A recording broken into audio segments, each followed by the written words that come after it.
మా అందరి అభిరుచులకి ఏకైక ఎంపిక మానేపల్లి జ్యువెలర్స్. తరతరాలుగా తరగని స్వర్ణ బంధాలు మన మానేపల్లి జ్యువెలర్స్.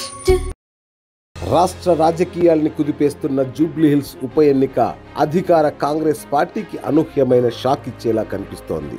అధికారంలో ఉండి ముఖ్యమంత్రి స్వయంగా ప్రచార బాధ్యతల్ని మోస్తున్న క్షేత్రస్థాయిలో హస్తం గుర్తుకు ఓటర్లు హ్యాండ్ ఇచ్చే సూచనలు బలంగా కనిపిస్తున్నాయి. గెలుపు కోసం కాంగ్రెస్ సర్వశక్తులు ఒడ్డుతున్న ఓటమి మాత్రం ఖాయమనే విశ్లేషణలు ఎందుకు వినిపిస్తున్నాయో ఇప్పుడు చూద్దాం. అధికారంలో ఉన్న పార్టీకి, ముఖ్యంగా ముఖ్యమంత్రి రేవంత్ రెడ్డి సొంత ఇలాకాలో జరుగుతున్న ఉప ఎన్నికలో గెలుపు నల్లేరుపై నడక కావాలి.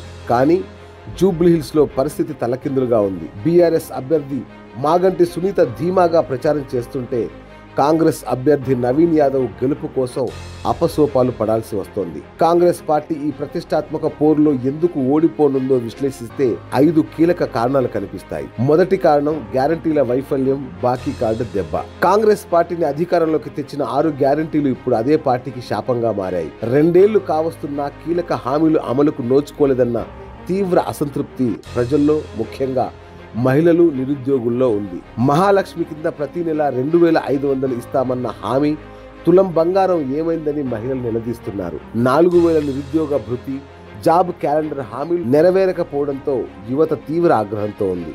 ఈ వైఫల్యాలనే బీఆర్ఎస్ అస్త్రంగా మలుచుకుంది. హరీష్ రావు, కేటీఆర్ స్వయంగా కాంగ్రెస్ బాకీ కార్డుల్ని పంచుతూ ప్రజలారా మళ్లీ మోసపోకండి అని చేస్తున్న ప్రచారం కాంగ్రెస్ ను డిఫెన్స్ లో పడేసింది. రెండో కారణం ఎదురులేని సానుభూతి పవనాలు. ఈ ఉప ఎన్నిక ఎందుకు వచ్చిందో ప్రజలకు బాగా తెలుసు. 3 సార్లు ఎమ్మెల్యేగా గెలిచి నియోజకవర్గంలో బలమైన పట్టున్న మాగంటి గోపీనాథ్ అకాల మరణం సృష్టించిన సానుభూతి సునామీలా పనిచేస్తోంది. కాంగ్రెస్ నేతలు సెంటిమెంట్ కాదు, డెవలప్మెంట్ కావాలి అని చెబుతున్నా మా కష్టసుఖాల్లో అండగా ఉన్న గోపీనాథ్ కుటుంబానికి మేము అండగా ఉంటాం అనే బలమైన భావోద్వేగం బస్తీల్లో, మధ్యతరగతి ప్రజల్లో కనిపిస్తోంది. ఈ సానుభూతిని దాటుకొని కాంగ్రెస్ ఓట్లు దక్కించుకోవడం అసాధ్యం. 3. మైనార్టీ ఓటు బ్యాంకులో చీలిక. జూబ్లీహిల్స్ లో గెలుపోటములను శాసించేది మైనార్టీ ఓటర్లే. ఎంఐఎం మద్దతు ప్రకటించడంతో ఈ ఓట్లన్నీ తమకే పడతాయని కాంగ్రెస్ ధీమాగా ఉంది.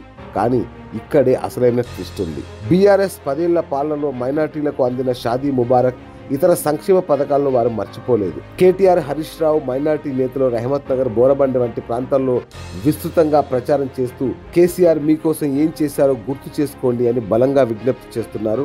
ఎంఐఎం మద్దతు ఉన్న మైనార్టీ ఓట్లలో కనీసం 30-40% చీలి బీఆర్ఎస్ కు పడిన కాంగ్రెస్ గెలుపు కళ చెదిరిపోయినట్లే.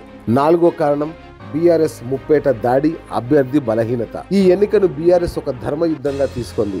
కేసీఆర్ వ్యూహ రచన, కేటీఆర్, హరీష్ రావుల క్షేత్రస్థాయి ప్రచారంతో గులాబీ శ్రేణుల్లో కొత్త ఉత్సాహం కనిపిస్తోంది. ప్రతి ఇంటిని జల్లెడపడుతూ కాంగ్రెస్ వైఫల్యాల్ని ఎండగడుతున్నారు. దీనికి పూర్తి విరుద్ధంగా కాంగ్రెస్ ప్రచారం కేవలం మంత్రులు, సీఎం సభలపైనే ఆధారపడి ఉంది. స్థానిక నాయకత్వం మధ్య సమన్వయ లోపం కూడా స్పష్టంగా కనిపిస్తోంది. బీఆర్ఎస్ అభ్యర్థికి ఉన్నంత సానుభూతి, పాపులారిటీ కాంగ్రెస్ అభ్యర్థికి లేకపోవడం కూడా పెద్ద మైనస్ పాయింట్. ఇక 5వది బీజేపీ ఓట్ల చీలిక, ప్రభుత్వ వ్యతిరేక ఓటు. ఈ త్రిముఖ పోటీలో బీజేపీ అభ్యర్థి లంకల దీపక్ రెడ్డి కూడా బలంగానే ప్రచారం చేస్తున్నారు. బీజేపీ తన సాంప్రదాయ మధ్యతరగతి ఓటు బ్యాంకును చీల్చుకోనుంది. ఇది కూడా కాంగ్రెస్ కు నష్టమే. ప్రభుత్వ వ్యతిరేక ఓటు మొత్తం బీఆర్ఎస్ కు పడకుండా కొంత బీజేపీకి చీలుతుంది. కానీ బీఆర్ఎస్ కు ఉన్న బలమైన సానుభూతి, సాంప్రదాయ ఓటు బ్యాంకు చెక్కు చెదరదు. కాంగ్రెస్ పై ఉన్న వ్యతిరేక ఓటు మాత్రం బీజేపీ, బీఆర్ఎస్ ల మధ్య చీలిపోయి అంతిమంగా బీఆర్ఎస్ అభ్యర్థి సానుభూతి ఓటుతో కలిసి సులభంగా గట్టెక్కేలా చేస్తోంది. మొత్తంగా చూస్తే ఇచ్చిన హామీలు నిలబెట్టుకోలేకపోవడం, బీఆర్ఎస్ అభ్యర్థిపై ఉన్న అపారమైన సానుభూతి, మైనార్టీ ఓట్ల చీలిక, బీఆర్ఎస్ అగ్ర నాయకత్వం చేస్తున్న ముప్పేట దాడి, ఈ అంశాలన్నీ కాంగ్రెస్ ఓటమిని ఖాయం చేస్తున్నాయని విశ్లేషకులు అంటున్నారు. ఈ ఉప ఎన్నిక ఫలితం అధికార కాంగ్రెస్ పార్టీకి, ముఖ్యంగా సీఎం రేవంత్ రెడ్డికి ఒక హెచ్చరికగా నిలవబోతుందనడంలో సందేహం లేదు. హస్తం గుర్తుకు ఓటేద్దామంటే ఇచ్చిన హామీలే గుర్తుకొచ్చి ప్రజలు వెనక్కి తగ్గుతున్న పరిస్థితి. అందుకే ఈసారి జూబ్లీహిల్స్ లో కాంగ్రెస్ ఓటమి ఖాయంగా కనిపిస్తుందనేది రాజకీయ విశ్లేషకుల మాట. చూద్దాం నవంబర్ 11న ప్రజలు ఇవ్వబోయే తీర్పు ఎలా ఉంటుందో.